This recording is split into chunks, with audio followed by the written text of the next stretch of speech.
লোক লিখিত সুসমাচার 2:29। হালেলুয়া।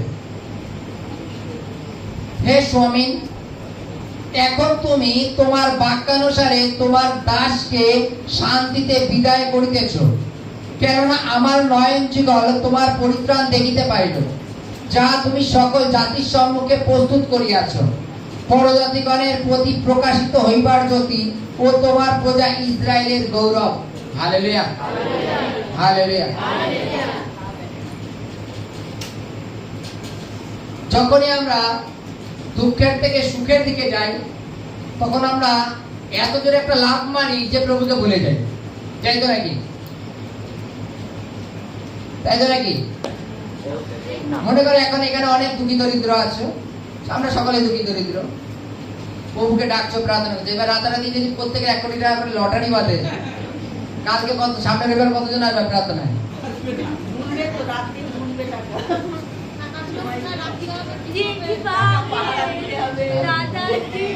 আর যদিও আসে একটা 4 চাকায় ওখানে রাখবো, লোকরে দেখাবো যে গাড়িটা, তাই তো নাকি? হবে তো নাকি? হালেলুয়া। আমরা জানি শিমিয়ন নামে এক ব্যক্তি, তাকে পবিত্র আত্মা আগের থেকে বলে দিয়েছিল। কি বলেছিল? যে তুমি ইসরায়েলের উদ্ধারকর্তা দেখবে, তারপরে তোমার মৃত্যু আছে। হালেলুয়া। তুমি ইসরায়েলের উদ্ধারকর্তাকে দেখবে, তারপরে তোমার মৃত্যু আছে। এবং বাইবেলে লেখা আছে যে সেই শিমিয়ন ঈশ্বরকে বলছেন, হে স্বামী, আমার নয়ন যুগল এখন তোমার পরিত্রাণ দেখিল। হালেলুয়া। আমরা ছোটবেলা থেকে শুনে আসতাম যে চাকদা রোড চওড়া হবে, চাকদা রোড চওড়া হবে, চওড়া হবে। কয়েক বছর আগে চওড়া হবে, ছোটবেলা থেকে শুনে আসতাম। কিন্তু এইটুকু একটা রাস্তা থাকতো, দুপাশে শিশু গাছ থাকতো, সেই গাড়িটাই নেমে যেত, গর্তের মধ্যে নেমে যেত, খুব খারাপ অবস্থা ছিল।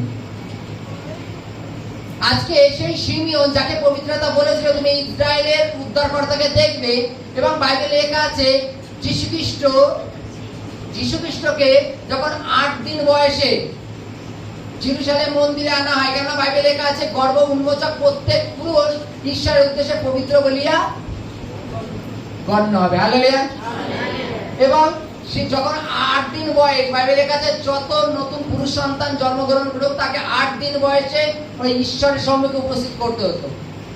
এবং তাকে যখন সেই জেরুজালেম মন্দিরে নিয়ে এসে, আর বাইবেলে লেখা আছে শিমিয়ন বাড়ি ছিল, শিমিয়নের মধ্যে পবিত্র আত্মা বলছে, যা আজকে তুই ওখানে যা। এবং বাইবেলে লেখা আছে আত্মার আবেগে শিমিয়নও সেই জেরুজালেম মন্দিরে ওই দিন উপস্থিত হয়ে গেছে। সিস্টেমটা খুব ফলো করো। যীশু খ্রিস্ট আজকে ওই 8 দিন বয়সে ওখানে আসছে, আর শিমিয়ন বয়স্ক হয়ে গেছেন, তিনি হয়তো রোজ জেরুজালেম মন্দিরে আসেন না, তিনি ওই দিনকে বাইবেলে লেখা আছে আত্মা তাকে নিয়ে আসলো ওখানে জেরুজালেম মন্দিরে। এবং ওখানে আনার পরে তার মা বাবা নিয়ম কানুন করার পরে যখন শিমিয়ন বাচ্চাটাকে কোলে নিল, কোলে নিয়ে চিনে ফেলেছে যে এই ইসরায়েলের উদ্ধারকর্তা। হালেলুয়া। সে তখন আত্মায় পরিপূর্ণ হয়ে বলছেন, হে স্বামী, স্বামী কথা হচ্ছে স্বামী, হে স্বামী, আমি বিশ্বাস করি যে এই ইসরায়েল উদ্ধারকর্তা, তুমি বলেছিলে আমাকে যে তুমি ইসরায়েল উদ্ধারকর্তাকে নিজের চোখে দেখবা, আমি নিজের চোখে দেখলাম, এখন আমি শান্তিতে মরতে পারি। হালেলুয়া।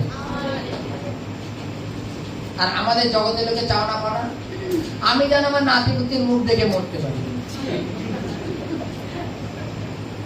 তাই তো নাকি? আমার ছেলের জন্য এত মেয়ে দেখছি, বিয়ে হচ্ছে, ওকে আমার কি বৌমা দেখা কি আমার কপালে নেই? আমি কি দেখে কি মরতে পারবো না?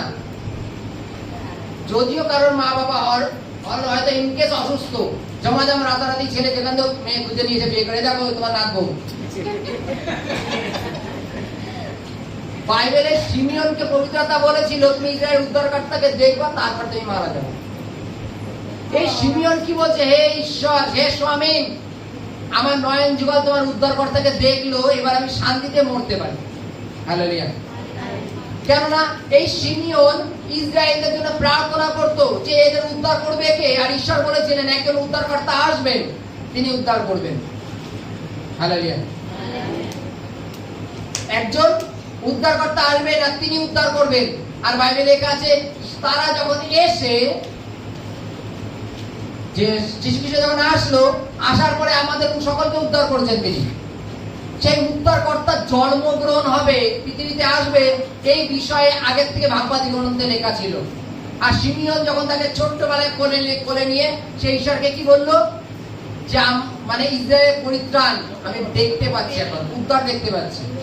Hallelujah, hallelujah, hallelujah, hallelujah.